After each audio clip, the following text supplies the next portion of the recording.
नमस्कार, मैं Subodh Kumar Singh, TGT maths yes memorial school sector 58 Noida.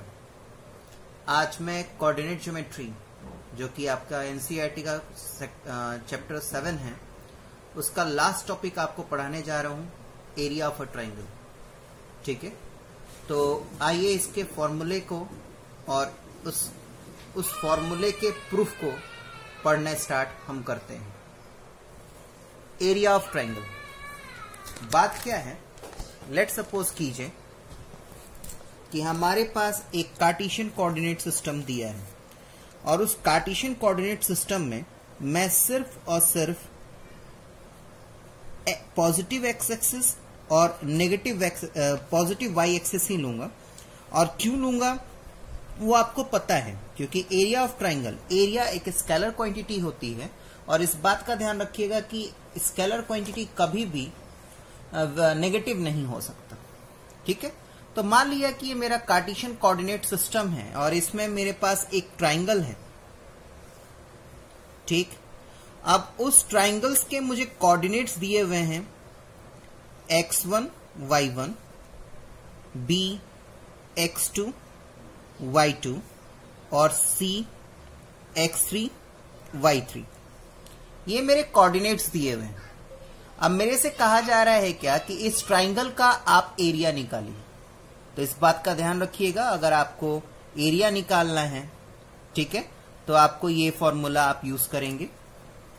तो एरिया ऑफ ट्राइंगल ABC जो होगा वो आपका हाफ इनटू मॉडुलस। ध्यान रखिएगा, ये सीधी लकीर है, ये ब्रैकेट नहीं है, ये मॉडुलस है। मॉडुलस क्या है वो चीज आप लोग छोटे क्लास में पढ़ चुके हैं और नहीं याद है तो मैं एक बार फिर से रिपीट कर दूंगा। तो आपको ये वाला फॉर्मूला यूज करना है जो आपको स्क्रीन पे दिख रहा है। घबराइए नहीं, ये चीज कैसे आया, क्यों आया, वो सब कुछ मैं आपको डेरिवेशन करते वक्त पढ़ाऊंगा। तो इस बात का ध्यान रखिएगा कि आपको अगर कार्टेशियन कोऑर्डिनेट सिस्टम में आपके पास ट्राइंगल दिया रहे और उस ट्राइंगल के कोऑर्डिनेट्स दिए रहे, तो आपको अगर बोला जाए कि उस ट्राइंगल के एरिया निकालिए, तो आप इस फॉर्मूले को यूज करेंगे। इस बात का ध्यान रखिएगा कि यहाँ पे मैंने मॉडुलस यूज किया है, तो modulus is use for positivity. आपको पहले ही मैंने बताया था कि एरिया एक स्केलर क्वांटिटी है और स्केलर क्वांटिटी कभी भी नेगेटिव नहीं हो सकता बेटा। तो लेट सपोज कीजिए कि मॉडुलस में अगर हम नेगेटिव नंबर भी रखते हैं ना, जैसे लेट सपोज कीजिए कि मॉडुलस ऑफ नेगेटिव है, तब भी वो पॉजिटिव ही आता है। अब पॉजिटिव रखेंगे तो कोई बात ही नहीं, पॉजिटिव ही आएगा। यानी मॉडुलस में रखी हुई चीज का रिजल्ट हमेशा पॉजिटिव होता है। अब वो पॉजिटिव हुआ तो कोई बात ही नहीं है, अगर नेगेटिव हुआ तो डैट नेगेटिव जो है वो मॉडुलस में होने के कारण वो हट के उसका जो रिजल्ट आएगा वो पॉजिटिव में आएगा।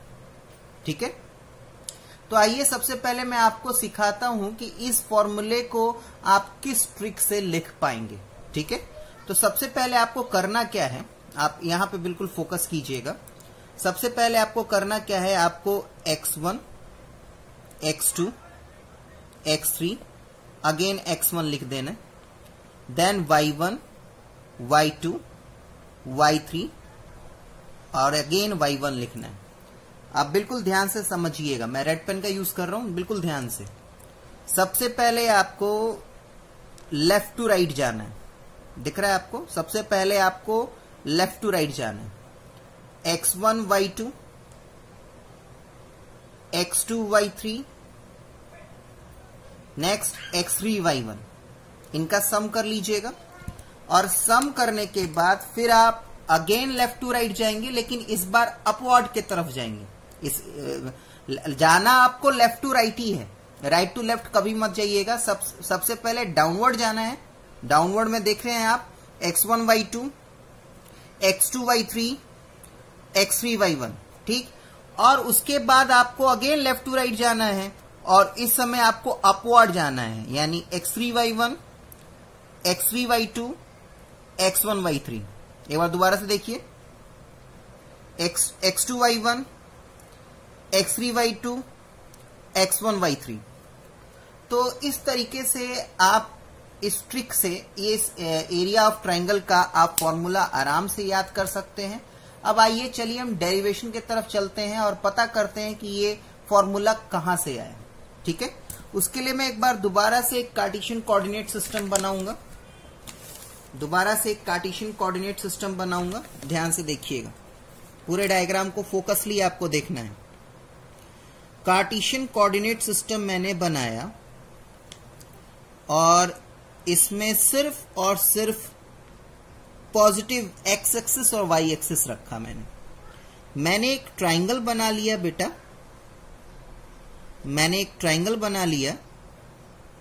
और इस ट्रायंगल का नाम दे दिया ए बी सी, जिसमें ए का कोऑर्डिनेट x1 y1 है, बी का कोऑर्डिनेट x2 y2 है, सी का कोऑर्डिनेट x3 y3 है। आप समझ रहे हैं? ठीक है, प्रूफ करने जा रहा हूं मैं। तो क्या करेंगे, सबसे पहले हम क्या करेंगे, अब सबके कोऑर्डिनेट्स बढ़िया से डेमोस्ट्रेट कर देते हैं दोनों एक्सिस पे। तो अगर मैं बी के कोऑर्डिनेट्स डेमोस्ट्रेट करूं एक्स और वाई एक्सिस पे, डेट सिंपली मीन्स कि ये मेरा x2 हो जाएगा, ये मेरा y2 हो जाएगा। डन।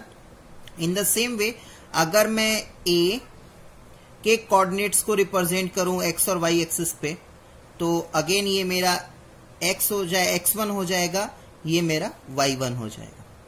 अगर मैं c के कोऑर्डिनेट्स को रिप्रेजेंट करूं तो आपको दिख ही रहा है, ये मेरा x3 हो जाएगा, ये मेरा y3 हो जाएगा। क्या आप लोग रेडी हैं?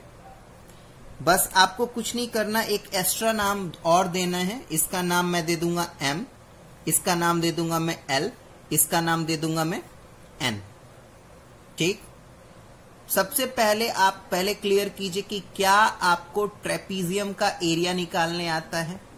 तो मैं आपको दोहरा दूं, ट्रेपीजियम क्या होता है। ट्रेपीजियम एक ऐसा क्वाड्रिलेटरल होता है बेटा, जिसमें सबसे पहले तो ये जरूरी नहीं है कि उसके अपोजिट साइड्स इक्वल हों।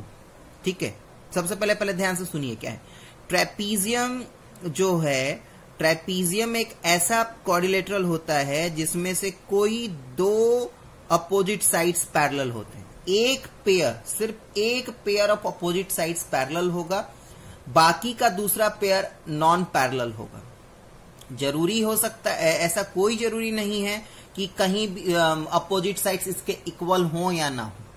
बस आपको क्या ध्यान में रखना है कि ट्रेपीजियम एक ऐसा क्वाड्रिलेटरल होता है जिसमें सिर्फ एक pair of opposite sides parallel होते हैं। इक्वालिटी की बात यहां पे करनी ही नहीं है आपको। तो लेट सपोज कीजिए कि आपके पास ए बी सी डी है। ठीक है, और ये आपका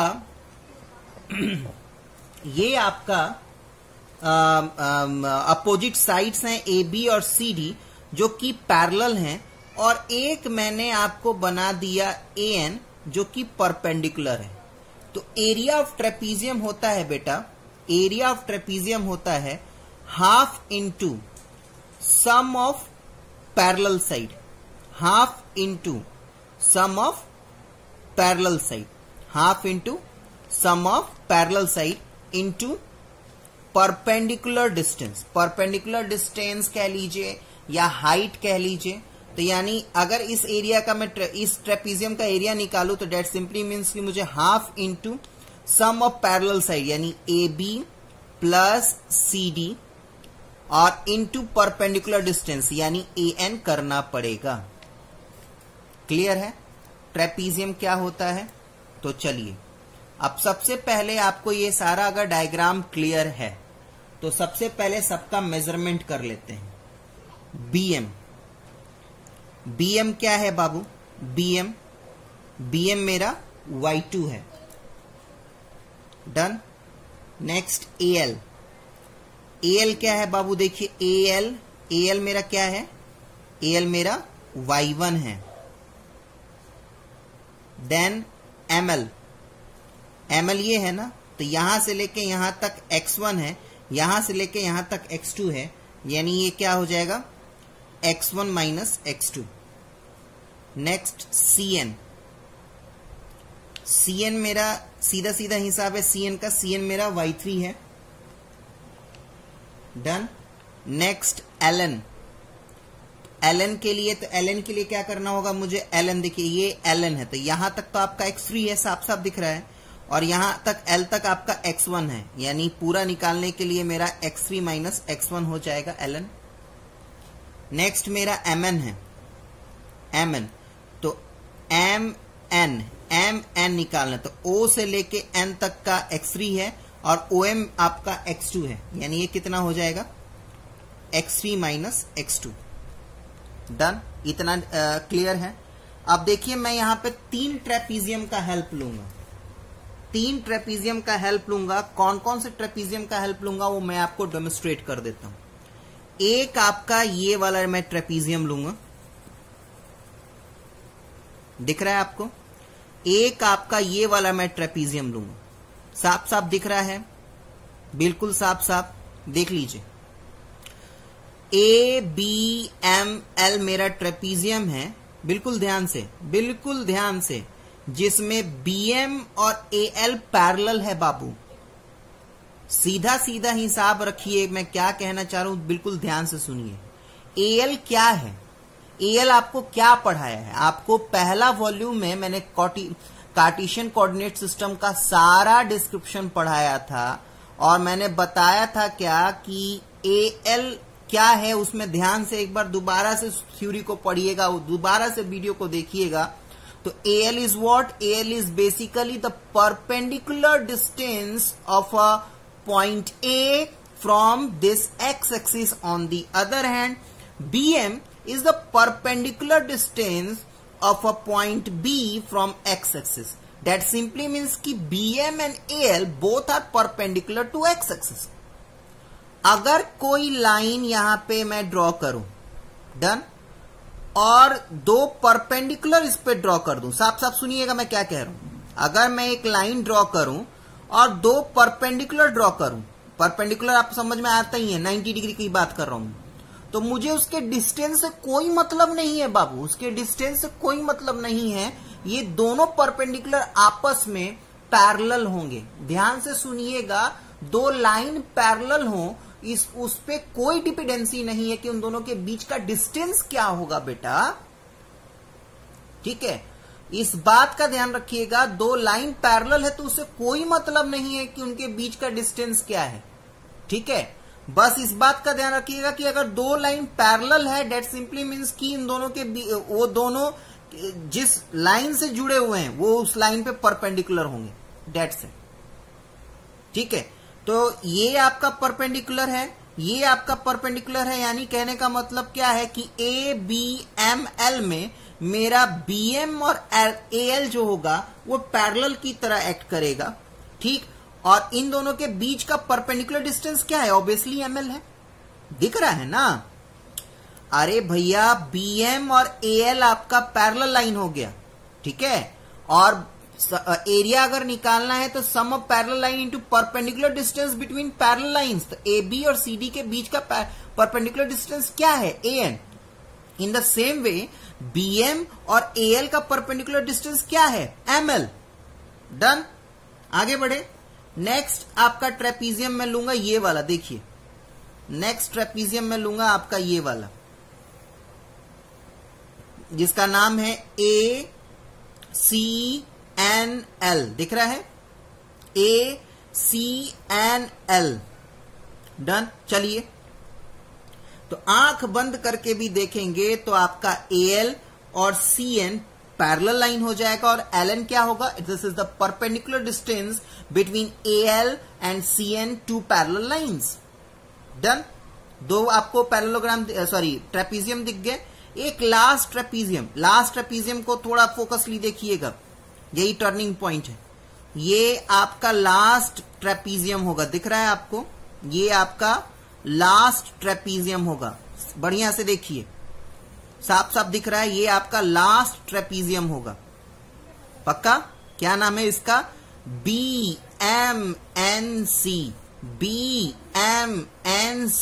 where BM parallel to CN and what is MN is the perpendicular distance between them.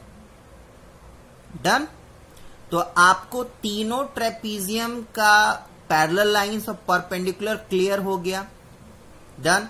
अब एरिया ऑफ ट्राइंगल कैसे निकालेंगे, तो अब बात को ध्यान से सुनिएगा बाबू। अगर मैं इस वाला ट्रेपीजियम का यानी पहले वाला ट्रेपीजियम का और दूसरे वाले ट्रेपीजियम का एरिया को मैं सम कर दूं, ठीक है। अब एरिया को मैं सम कर दूंगा ना, तो दोनों ट्रेपीजियम के एरिया को अगर मैं सम करूंगा तो ये जो दिख रहा है आपको, इस पूरे फिगर का एरिया पता चल जाएगा। पहले दो का ABML और ALNC दोनों का एरिया निकाल के जोड़ूंगा तो ये पूरे फिगर का मुझे एरिया पता चल जाएगा। उसमें से मैं क्या करूंगा, मैं BCNM को माइनस कर दूंगा तो मुझे इस पूरे एरिया का पता चल जाएगा। चले फिर चले कैलकुलेशन की तरफ, तो कीजिए। चलिए, यानी अगर मुझे एरिया ऑफ ट्राइंगल ABC निकालना है तो मुझे area of trapezium ABML plus area of trapezium ALNC minus area of trapezium BMNC कर लेना होगा। एक बार मैं दोबारा से दिखा दूं क्या करने जा रहा हूं बेटा। मैं ABML का एरिया निकालूंगा, ALNC का एरिया निकालूंगा, दोनों को सम करूंगा तो इस पूरे डायग्राम का एरिया निकल जाएगा। इस पूरे डायग्राम के एरिया में से मैं BMNC को माइनस कर दूंगा तो मुझे इसका एरिया पता चल जाएगा। सबका मैंने पैरेलल साइड्स और परपेंडिकुलर डिस्टेंस दिखा दिया है बेटा। तो चलिए कीजिए, आइए। यानी ये आपका आ जाएगा half into BM plus AL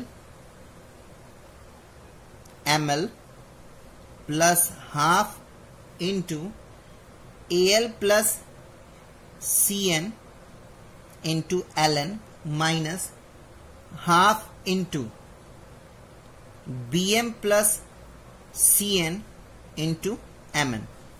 ठीक है, सबकी वैल्यू ऑलरेडी निकाल रखी है यहां पे, BM की, AL की, ML की, CN की, LN की, MN की। इसमें पुट कीजिए और बिल्कुल आराम आराम से सॉल्व कीजिए, आपका आंसर आ जाएगा। चले फिर, तो देखिए हाफ इंटू BM है आपका, BM है Y2, AL है आपका Y1 और ML है आपका X1 minus X2 plus half into AL आपका Y1 है, CN आपका Y3 है, LN आपका X3 माइनस X1 है माइनस हाफ इंटू BM आपका Y2 है, CN आपका Y3 है, MN आपका X3 माइनस X2 है। ठीक है बेटा, सब कुछ क्लियर है। अब नॉर्मल सॉल्विंग कर रहा हूं बेटा। चलिए, अब X1 Y2 डन, ऐसे ही इंटू करेंगे X1 Y2। सबसे पहले मैंने इन तीनों टर्म में से हाफ बाहर निकाल लिया। अब X1 Y2 X1 Y1 minus X2 Y2 minus X2 Y1, ऐसे इंटू करते जाऊंगा।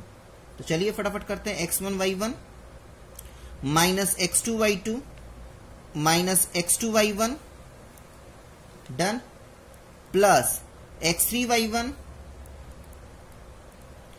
X3 Y3 minus X1 Y1 minus X1 Y3 minus है तो माइनस साइन पहले रख दूंगा। X3 Y2 plus X3 Y3 X2 Y2 minus का माइनस X2 Y3। ठीक है बेटा, अब इसको आगे सॉल्व कीजिए। इस ब्रैकेट को मैं ओपन करूंगा तो ये हो जाएगा बाबू half into x1 y2 x1 y1 x2 y2 x2 y1 x3 y1 x3 y3 x1 y1 minus x1 y3 minus x3 y2 minus x3 y3 plus x2 y2 plus x2 y3। चले बेटा, अब cancel जो होगा उसको काट दीजिए। तो x1 y1 x1 y1 x2 y2 x2 y2 x3 y3 x3 y3 cancel हो जाएगा। ठीक है, अब पहले मैं क्या करूंगा, सारे प्लस वाले को एक साथ लिख लूंगा, x1 y2 x3 y1 और x2 y3। ठीक है, फिर माइनस वाले को एक साथ ले लूंगा, minus x2 y1 minus x1 y3 minus x3 y2। ठीक, चले।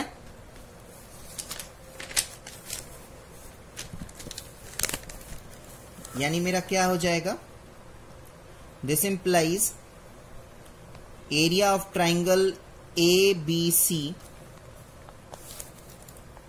Is equals to half modulus डाला था ना।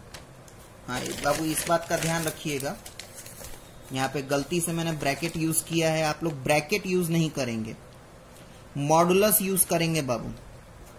ब्रैकेट यूज नहीं करेंगे, मॉडुलस यूज करेंगे। मॉडुलस का साइन बिल्कुल सीधा होता है, लकीर। ठीक है, चलिए, तो मैंने क्या कहा, x1 y2 x2 y3 x3 y1 एक साथ हो गया। अब माइनस वाले एक साथ कर लीजिए, तो ऑब्वियसली माइनस साइन कॉमन ले लूंगा तो मेरा क्या आ जाएगा, x1 y3 plus x2 y1 x3 y2, ये मॉडुलस। ठीक है, अब इसको मैच कर लीजिए, आपका आंसर के बराबर होगा। देखिए,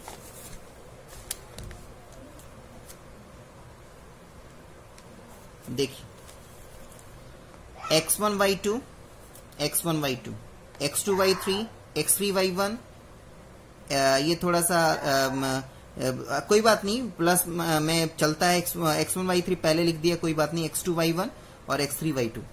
डन बेटा।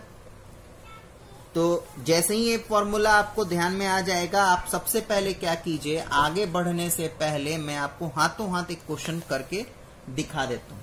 इसके लिए आपको ज्यादा दूर नहीं जाना, अपना एनसीईआरटी खोल लीजिए और उसमें क्वेश्चन नंबर पहला देखिए, लिखा है find the area for triangle whose vertices are. ठीक है, तो मैं पहले का दूसरा सॉल्व कर रहा हूं, पहले का दूसरा। तो मैं लिख दूंगा पहले, let the triangle be ABC। अब ट्राइंगल जब ABC है तो डेट सिंपली मीन्स कि उसके कोऑर्डिनेट्स जो होंगे, तो उसके कोऑर्डिनेट्स जो होंगे वो ऑब्वियसली A, B और C होंगे।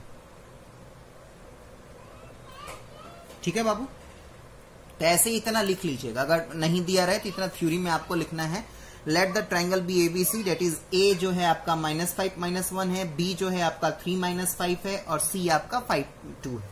ठीक है, अब आप क्या लिखेंगे, अब आप लिखेंगे सबसे पहले फॉर्मूला। तो एक काम कीजिए, क्योंकि आपको याद नहीं करने के लिए कहा है ना, ट्रिक मैंने बताया, तो आप सबसे पहले क्या करें, इसको रफ में ये काम को करेंगे। ये आपका रफ वर्क है, इसको आप रफ वर्क में करेंगे। x1 x2 x3 x1 y1 y2 y3 y1। तो आपको क्या लिखना है बेटा, एरिया ऑफ ट्राइंगल ABC। तो एरिया ऑफ ट्राइंगल ABC के लिए क्या करना पड़ेगा, half into modulus x1 y2 x2 y3 x3 y1। क्या, x1 y2 x2 y3 x3 y1 minus x2 y1 x3 y2 x1 y3। समझ में आ रहा है? x2 y1, x3 y2, x1 y3। ठीक है बाबू, उसी तरीके से सबके वैल्यू भी पुट कर लीजिए।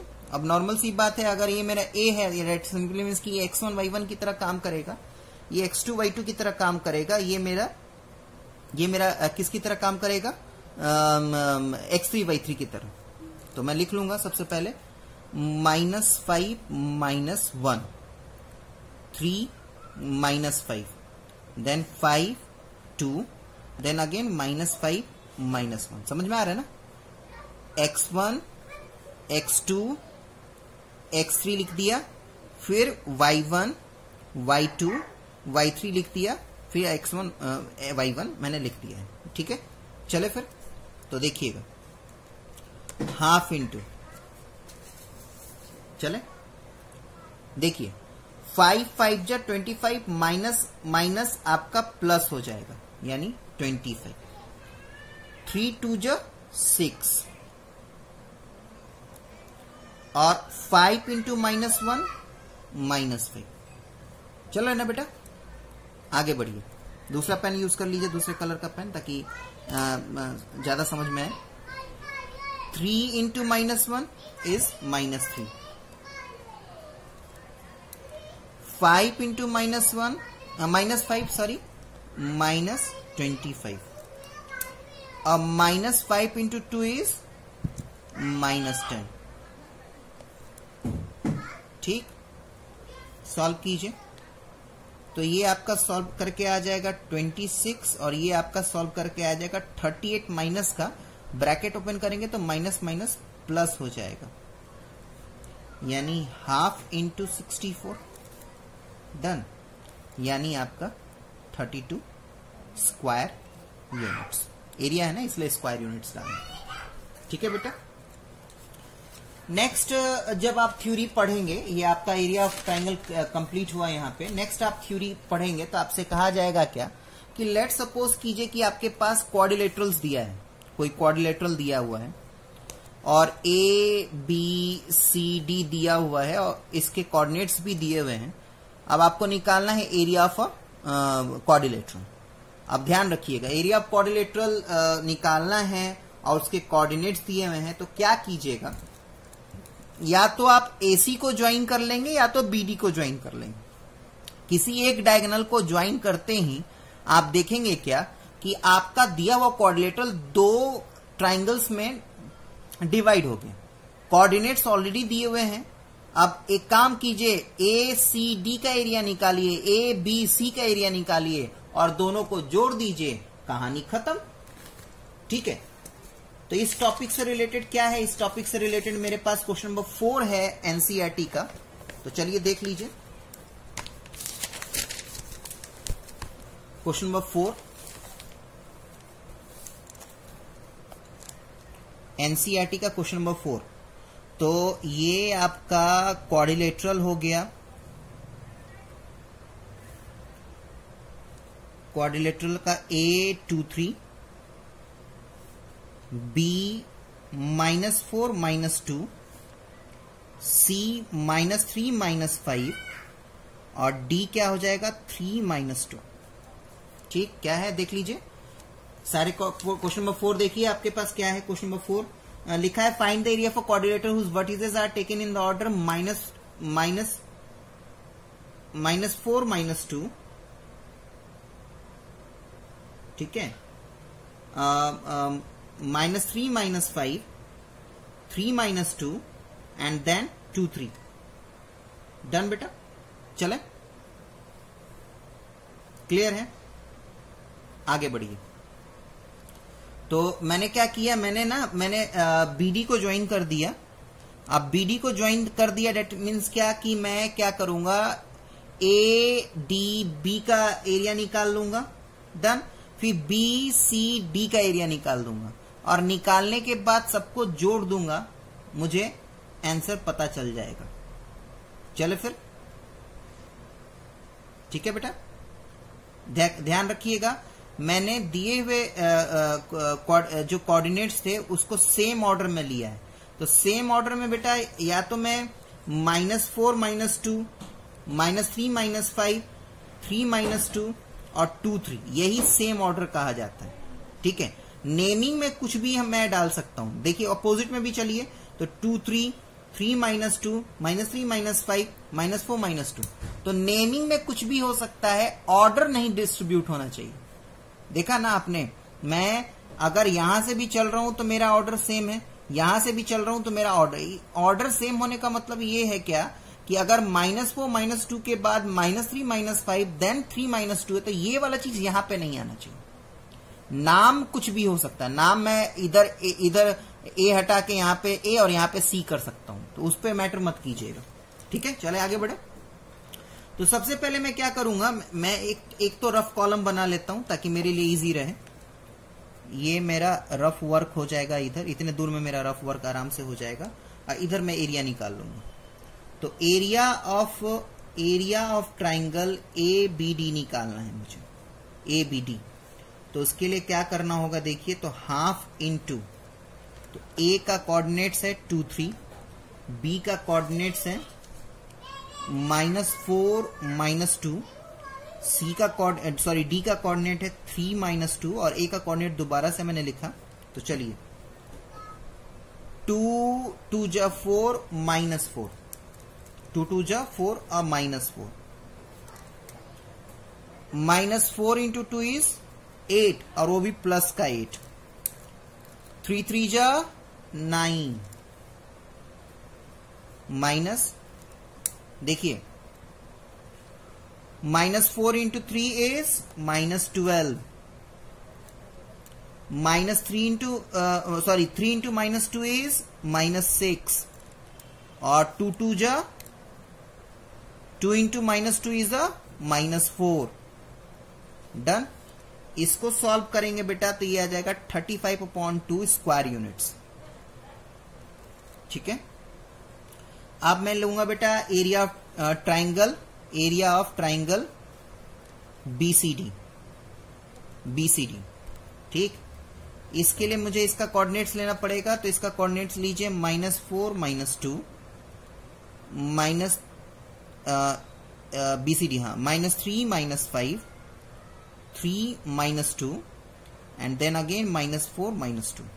ठीक है, एरिया ऑफ ट्राइंगल BCD तो हाफ इंटू, चलिए 4 into -4 into -5 +20, -3 into -2 +6, 3 into -2 again -6। ये क्लियर हो गया माइनस। अब चलिए रेड पेन उठाइए, तो -3 इंटू -2 इज +6, 3 इंटू -5 इज -15 और -4 इंटू -2 इज प्लस का 8। इसको बाबू आप सॉल्व करेंगे तो ये आपका आ जाएगा 21/2। अब मुझे निकालना है एरिया ऑफ क्वाड्रिलेटरल ABCD। तो अगर मुझे एरिया ऑफ क्वाड्रिलेटरल ABCD निकालना है तो इसके लिए क्या करना होगा, area of triangle ABD plus area of triangle BCD को जोड़ देना होगा। ठीक, एरिया ऑफ ट्राइंगल ABD मेरा आया 35/2 plus area of triangle BCD आया मेरा 21/2। इसको सॉल्व करेंगे बेटा तो 28 स्क्वायर यूनिट्स आपका आंसर आ जाएगा। ठीक, ये तो क्लियर हो गया। अब बात करते हैं हम कोलिनियरिटी ऑफ 3 पॉइंट्स। हालांकि इस एक्सरसाइज में 7.3 जो एक्सरसाइज मैं अभी आपको एक्सप्लेन कर रहा हूं, उस एक्सरसाइज में कोलिनियरिटी के नाम से कुछ भी नहीं दिया हुआ, लेकिन याद होगा आप लोगों को जब मैं सेक्शन फॉर्मूला से 3 पॉइंट को कोलिनियर दिखाने के लिए मैं बोल रहा था आप लोगों को, तो उस समय मैंने आपको बताया था कि कोलिनियरिटी 3 पॉइंट को कोलिनियरिटी प्रूफ करने का 3 तरीका है। या तो आप डिस्टेंस फॉर्मूला के हेल्प से कीजिए, या तो आप सेक्शन फॉर्मूला के हेल्प से कीजिए, या आप अभी जो मैंने एरिया वाला आपको फॉर्मूला बताया उससे कीजिए। डिस्टेंस फॉर्मूला वाला जो कैलकुलेशन होता है वो लेंथी ज्यादा होता है बेटा।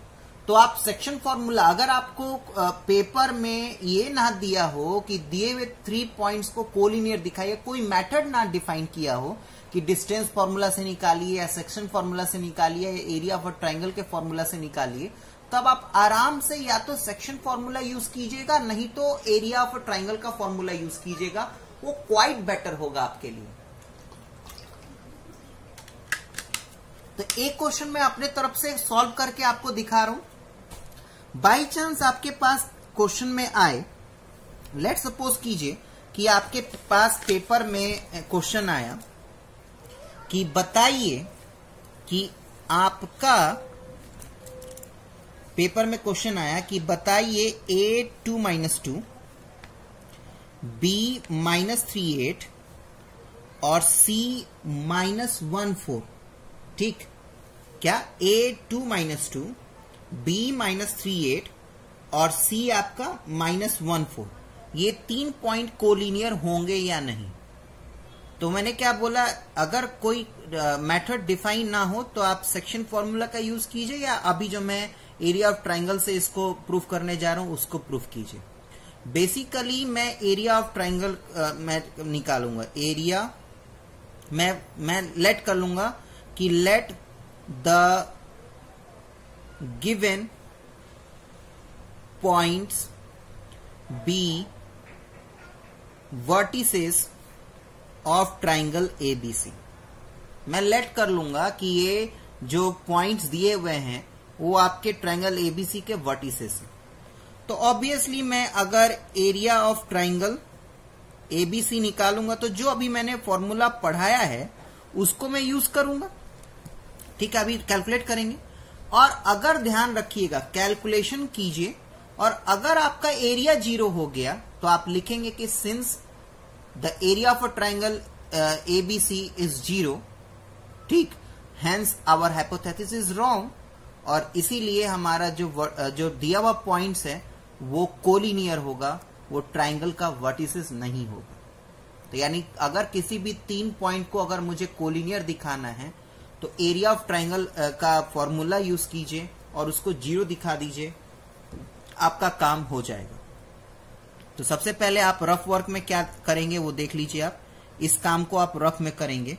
मैं क्या करूंगा, सबसे पहले सबके कोऑर्डिनेट्स लिख दूंगा। 2 - 2 -38 -14 अगेन 2 - 2। चले तो देखिए 2 8 जा 16, और -3 into 4 इज -12, और -1 into -2 इज +2, यानी मेरा क्या पहले में क्या आ जाएगा 16 - 12 +2 माइनस। नेक्स्ट पेंसिल ले लीजिए।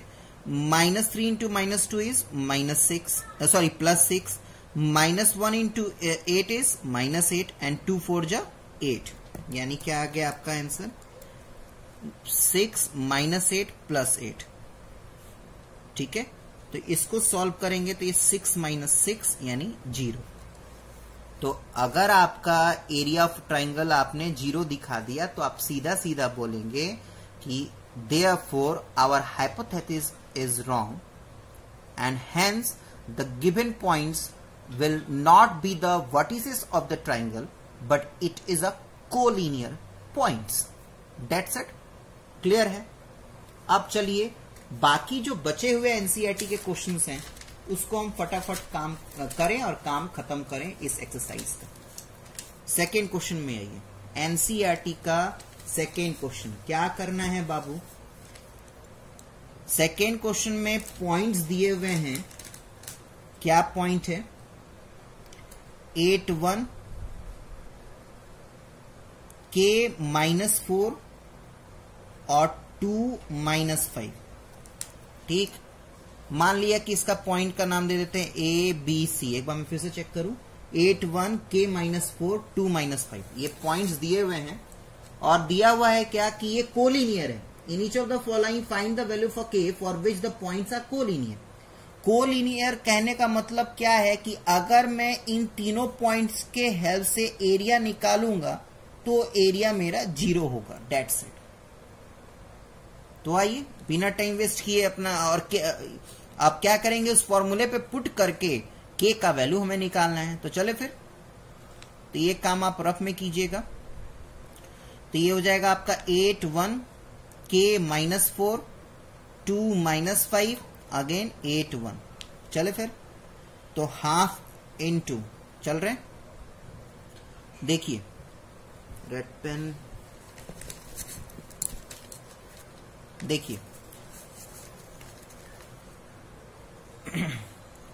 8 into -4 is 32. 8 into -4 is 32. Sorry, minus 32. K into -5 is -5k. 2 into 1 is +2. Minus, आगे बढ़े, k into 1 is ke. 2 into -4 is -8 और 8 into -5 is -40 is equal to 0। अब देखिए ये 2 इधर लेके जाऊंगा तो 0 हो जाएगा, यानी ये वाला हाफ नेक्स्ट स्टेप में मैं हटा देता हूं। नेक्स्ट मेरा क्या आएगा, नेक्स्ट मेरा आ जाएगा -30, इनको सॉल्व करने पे -5k, और इसको सॉल्व करने के बाद आ जाएगा -k + 48 इज इक्वल्स टू 0। ठीक, यानी फुल एंड फाइनल आ रहा है मेरा 18 - 6k इज इक्वल्स टू 0। देखिए मॉडुलस मैंने हटा दिया है क्योंकि ये फाइनल मेरा एक्सप्रेशन आ गया। इस बात का ध्यान रखिएगा कि यहाँ पे -6k, एक्चुअली में ये सॉल्व करेंगे आप तो मॉडुलस 18 - 6k आएगा। तो नेक्स्ट स्टेप में मैं मॉडुलस हटा दूंगा। तो इस बात का ध्यान रखिएगा, मैंने आपको सिखाया था क्या कि कभी भी मॉडुलस से नेगेटिव चीज बाहर नहीं आएगी, पॉजिटिव बाहर आएगी। तो इसका, इस बात का ये ध्यान में रखिएगा कि यहाँ पे -6k को आपको +6k नहीं कर देना है बाबू, क्योंकि ये नंबर नहीं है, ये एक्सप्रेशन है। बात समझ में आया ना, ये एक एल्जेब्रिक एक्सप्रेशन है, इसमें आप इसका साइन चेंज नहीं कर सकते। हाँ, अगर यहीं पे अगर -6 सिंपली होता ना, ये k नहीं होता, तब आप ये काम कर सकते थे। तो इस बात का ध्यान रखिएगा कि अगर लेट सपोज कीजिए कि कभी भी फ्यूचर में आपके पास इस तरीके का प्रॉब्लम आए, a - b + 2 मॉडुलस में इज इक्वल टू g, तो आप सिंबल बिना चेंज, क्योंकि एक्सप्रेशन आ गया ना बेटा, एक्सप्रेशन आ गया ना, यहाँ पे कोई इंडिपेंडेंट नंबर नहीं है, तो -b को -b ही रहने दीजिएगा और मॉडुलस हटा दीजिए। तो इसको आप सॉल्व करेंगे तो k का वैल्यू आपका आ जाएगा 3। ठीक बेटा, डन। चलिए नेक्स्ट क्वेश्चन क्या है। नेक्स्ट क्वेश्चन आपका question number I think next question आपका क्वेश्चन नंबर 3 है। नेक्स्ट क्वेश्चन आपका क्वेश्चन नंबर 3 है।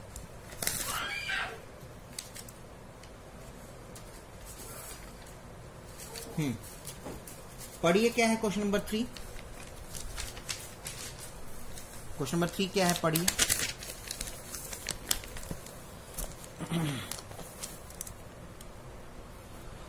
क्वेश्चन नंबर 3 क्या है, देखिए पढ़िए। लिखा है क्या कि find the area of a triangle form by joining the mid points of the sides of a triangle whose vertices are this this and this. अच्छा, एक ट्राइंगल दिया हुआ है, एक ट्राइंगल दिया हुआ है, ट्राइंगल ABC, इसका वर्टिसेस भी दिया है बेटा 0 - 1 और B 2 1 और C का है 0 3। देख लीजिए 0 - 1 2 1 और C 0 3। अब इसके मिड पॉइंट्स को जोड़ने के बाद एक दूसरा ट्राइंगल बना, उस ट्राइंगल का नाम दे दीजिए PQR। डन। अब आपको क्या करना है, आपको तो सबसे पहले करना क्या है, क्या करना है, find the ratio of the area to the area of the given triangle. ठीक है, आपको ये जो न्यू ट्राइंगल फॉर्म हुआ है, इसका और इस बड़े वाले ट्राइंगल का एरिया का रेशियो निकालना है। अब बाबू PQR का अगर मुझे एरिया निकालना है ना, तो उसमें सबसे पहले मुझे कोऑर्डिनेट्स पता होना चाहिए। थर्ड क्वेश्चन मेरे तरफ से बहुत इंपॉर्टेंट रखिएगा, क्योंकि इसमें 2 तरीके के फॉर्मूले यूज किए गए। अब सीधा सीधा मतलब बनता है कि मुझे अगर PQR का कोऑर्डिनेट्स नहीं पता तो सबसे पहले मैं PQR का कोऑर्डिनेट्स निकालूंगा। अब कोऑर्डिनेट्स कैसे निकालूंगा, क्योंकि आपको पता है कि P जो है वो AC का मिड पॉइंट है, तो यहाँ पे सबसे इजी फंडा होगा सेक्शन फॉर्मूला यूज करने का। ठीक है, तो सेक्शन फॉर्मूला में क्या फॉर्मूला था मेरे पास, x1 प्लस x2 अपॉन 2 और y1 plus y2 upon 2। Section formula में अगर किसी भी लाइन सेगमेंट में जो P पॉइंट है अगर वो मिड पॉइंट है तो उसके कोऑर्डिनेट्स निकालने का तो यही फॉर्मूला था ना बेटा। तो यहाँ पे x1 प्लस x2 यानी 0 प्लस 0 अपॉन 2 क्या हो जाएगा 0, और वहीं पे -1 प्लस 3, तो -1 प्लस 3 इज 2 अपॉन 2 इज 1। बात समझ में आया ना। इन द सेम वे यहां पे देखिए x1 प्लस x2 यानी 2 प्लस 0 इज 2 अपॉन 2 इज 1, और 1 plus 3 is 4 upon 2 is 2। Section formula में समझ में आया ना बाबू। सेक्शन फॉर्मूला में ए बी का मिड पॉइंट है R, तो इसका कोऑर्डिनेट कैसे निकालेंगे, x1 प्लस x2 अपॉन 2 यानी 0 प्लस 2 अपॉन 2 इज 1। वहीं पे A1 प्लस -1 इज 0 और 0 अपॉन 2 इज 0।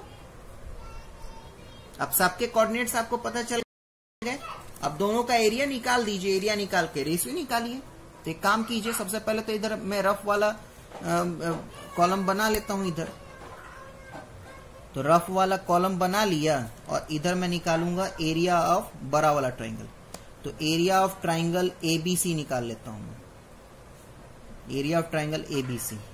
तो ABC का कोऑर्डिनेट लिख लूं मैं 0 -1, सॉरी थोड़ा दूर दूर लिखते हैं, 0 -1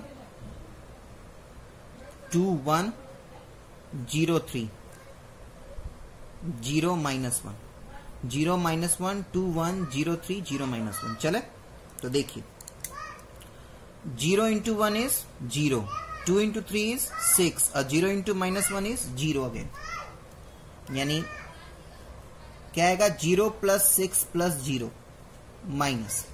आगे बढ़े, 2 into -1 is -2, 0 into 1 is 0, 0 into 3 is 0, यानी -2 प्लस 0 प्लस 0।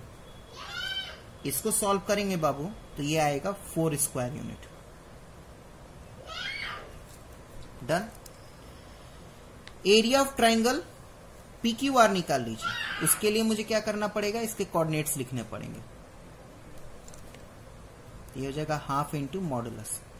PQR का कोऑर्डिनेट्स लिखता हूं मैं, तो क्या आएगा ये 0 1, ये P का कोऑर्डिनेट है, Q R फिर 0 1।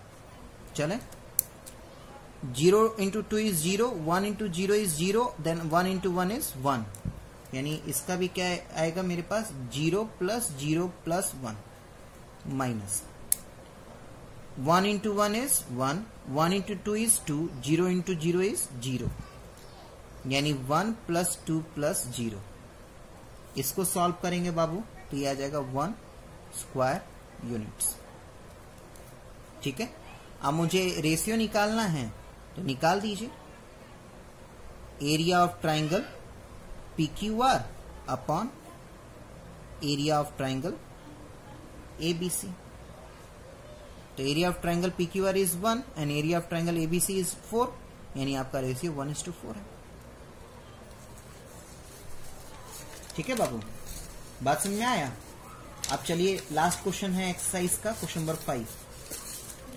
9th क्लास में आपने क्या पढ़ा था, 9th क्लास याद कीजिए। 9th क्लास 5th क्वेश्चन में दिया है, you have study in the class 9।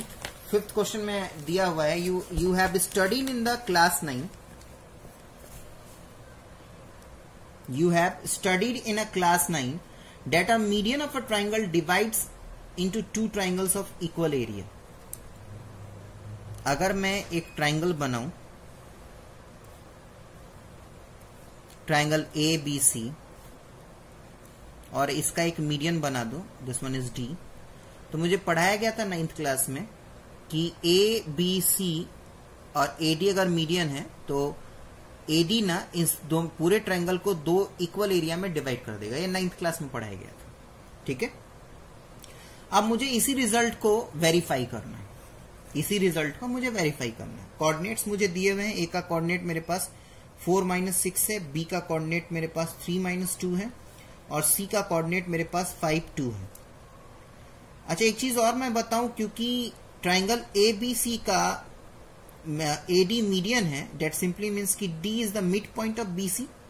तो इसका कोऑर्डिनेट कैसे निकालेंगे? x1 + x2/2 यानी 5 और 3 8/2 यानी 4 -2 + 2 0 और 0/2 0। कोऑर्डिनेट पता चल गया। अब मुझे प्रूफ करना है कि जो हमने 9th क्लास में पढ़ा है वो सही है या नहीं। तो एक काम करता हूं, मैं एरिया ऑफ ट्राइंगल एबीडी निकाल लेता हूं, फिर एरिया ऑफ ट्राइंगल एडीसी निकाल देता हूं। अगर दोनों का एरिया सेम आया, दैट सिंपली मीन्स कि जो मुझे 9th क्लास में पढ़ाया गया था वो सही था, ठीक है। तो चलिए निकालिए। सबसे पहले मैं एरिया ऑफ ट्राइंगल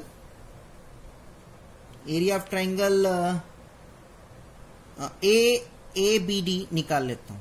तो इसके लिए मुझे क्या करना पड़ेगा? हाफ। अच्छा सॉरी, मैं एक रफ कॉलम भी बना लूं मैं, क्योंकि रफ में ज्यादा इजीली समझ जा रहे होंगे आप लोग। तो ये आ जाएगा हाफ, ठीक। सबके कोऑर्डिनेट्स लिख लूं मैं। तो 4 - 6 3 - 2 4 0 4 - 6। चले मेरा रेड पे 4 - 6 3 - 2 4 0 4 - 6। चले तो देखिए, 4 × -2 is -8, 3 × 0 is 0 and 4 × -6 is -24। Modulus -8 + 0 -24 minus. आगे देखिए, नेक्स्ट है 3 × -16 is -18, 4 × -2 is -8 and 4 × 0 is 0, यानी -18 -8 + 0। इसको सॉल्व करेंगे तो आपका 3 स्क्वायर यूनिट्स आ जाएगा।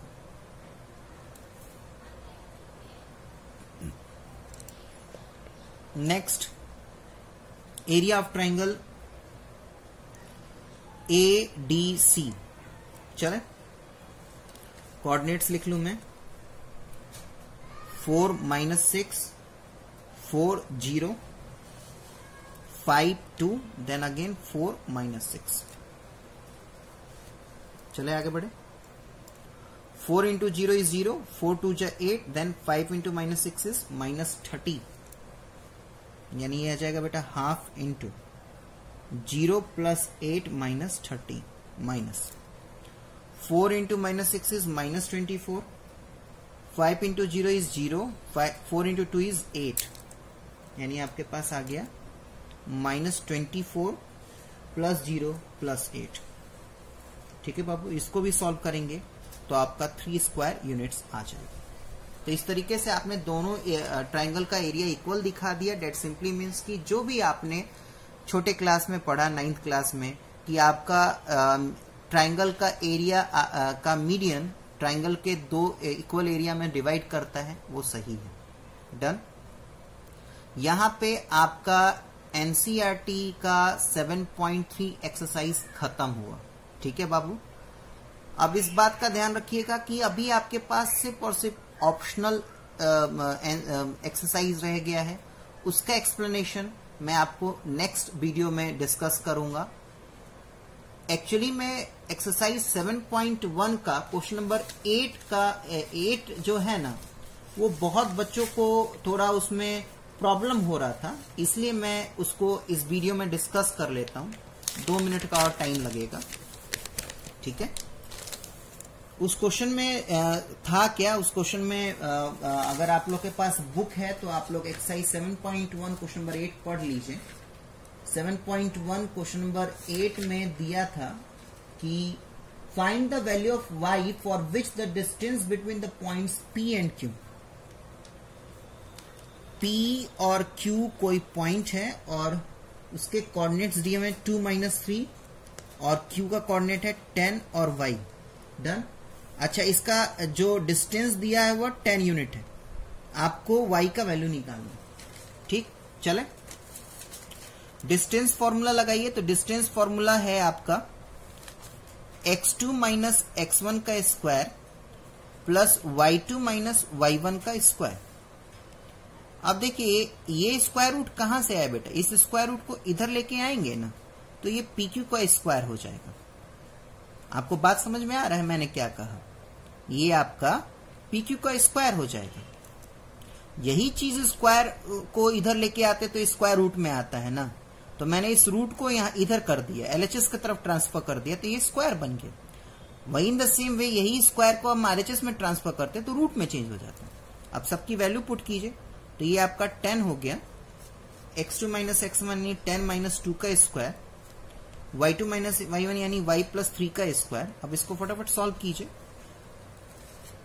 तो इसको हम सॉल्व करेंगे तो ये आपका आ जाएगा 100, ये आ जाएगा 8 8 64, ये आ जाएगा y square plus 9 plus 236y। ये पूरा अगर सॉल्व करेंगे तो y square plus 6y minus 27 is equal to 0। देखिए बात मुझे जहां तक लग रहा है वो आपका यहीं पे आके फंस रहा होगा, क्योंकि आप लोगों को क्वाड्रेटिक इक्वेशन सॉल्व करने नहीं आ रहा है। इसके लिए आप क्या कीजिएगा, मेरा जो वीडियो है मैं नाम लिख देता हूं क्लास 9 पॉलिनोमियल वॉल्यूम 3। अब इस तरीके के 2 वीडियो हैं, क्लास 9 पॉलिनोमियल वॉल्यूम 3 के 2 वीडियो हैं।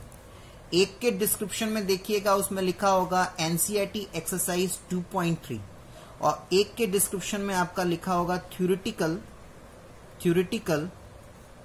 Explanation of NCERT exercise 2.4। बाबू आपको ना मैंने क्या बोला, क्लास 9 का पॉलिनोमियल के वॉल्यूम 3 के 2 वीडियो हैं पोस्टेड मेरे चैनल पे। आपको उसमें से ये वाला वीडियो देखना है, उसमें मैंने आपको फैक्टराइजेशन बहुत अच्छे तरीके से पढ़ाया है, स्प्लिटिंग मिडिल टर्म। ठीक है, आगे मैं स्प्लिटिंग मिडिल टर्म ही यूज करने जा रहा हूं। वो अगर आप लोग को splitting middle term 9th class में आप लोगों ने ढंग से नहीं पढ़ा है या अगर प्रॉब्लम है तो उस वीडियो में पढ़िएगा, उसमें बहुत अच्छे तरीके से मैंने क्वाड्रेटिक पॉलिनोमियल का फैक्टराइजेशन पढ़ाया है। तो मुझे जहां तक लग रहा है कि अगर आप लोग उसको पढ़ेंगे तो पक्का है कि आप लोग को वो सारी चीजें समझ में आएंगी। नेक्स्ट आप स्प्लिटिंग मिडिल टर्म अगर आप करते हैं तो आराम से आपको पता है कि 6y को मैं 9y माइनस 3y माइनस 27 लिखूंगा, और इसी को अगर आप सॉल्व करेंगे बेटा तो ये y प्लस 9 और y माइनस 3 हो जाएगा। ठीक है, अगर तब भी ना समझ में आए तो दोबारा मुझे बताइएगा, मैं दोबारा से इस क्वेश्चन को डिस्कस करूंगा। नेक्स्ट आपका जो ऑप्शनल एक्सरसाइज है उसके लिए नेक्स्ट वीडियो के लिए वेट कीजिए। तब तक आप अपना ध्यान रखें। धन्यवाद।